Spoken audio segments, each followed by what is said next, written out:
Et 3 minutes, ce sera forcément trop court, comme d'habitude, avec Evelyne Platnik-Cohen, fondatrice de Booster Academy, chroniqueuse sur We Do Biz. Bonjour Evelyne. Bonjour. Alors pour cette semaine, je crois que tu es venue nous parler des questions qui font vendre. Est-ce qu'il suffit déjà de poser des questions simplement et seulement ?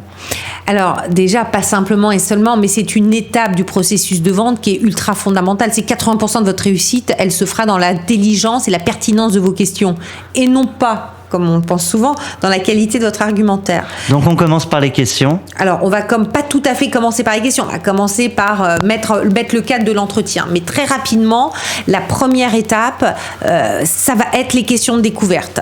Et là, ce que j'avais envie de vous dire aujourd'hui, c'est quelques petites subtilités sur la découverte. Parce que vous savez, peut-être que vous avez tous entendu parler des questions ouvertes, des questions fermées, mais avec ça, on ne va pas aller très très loin, surtout sur un entretien B2B.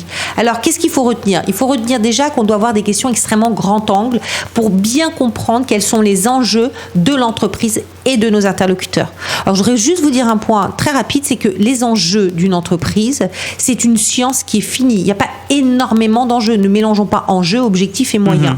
Donc, je comprends les enjeux de mon entreprise. Les questions qui font vendre, les questions qui font vendre. Il y a 3 typologies de grandes questions. Vous avez les questions de situation. Vous savez, celles qu'on pose très facilement. Quel est votre chiffre d'affaires ? Est-ce que vous allez à l'export, etc. Ça, c'est des questions de situation.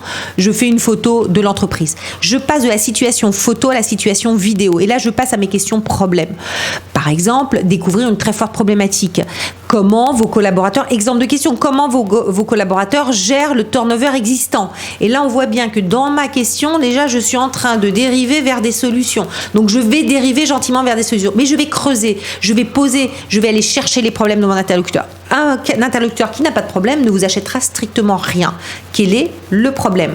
Et puis, quand j'ai bien creusé, quand j'ai bien identifié le problème, je vais aller sur la 3e typologie de questions qui sont les questions solutions. Question qui fait vendre. Monsieur, si vous aviez une baguette magique, qu'est-ce que vous feriez là tout de suite maintenant ? Et alors là, il répond.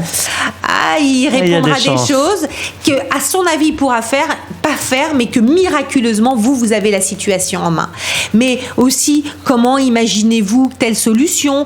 Quelle solution avez-vous prévue dans telle solution ?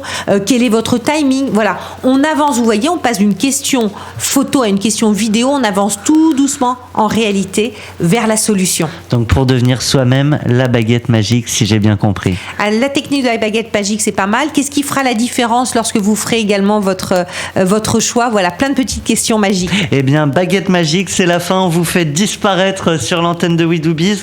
Merci Evelyne Platnik-Cohen, fondatrice de Booster Academy. C'était les chroniques pratiques sur We Do Biz. Merci. À la semaine prochaine.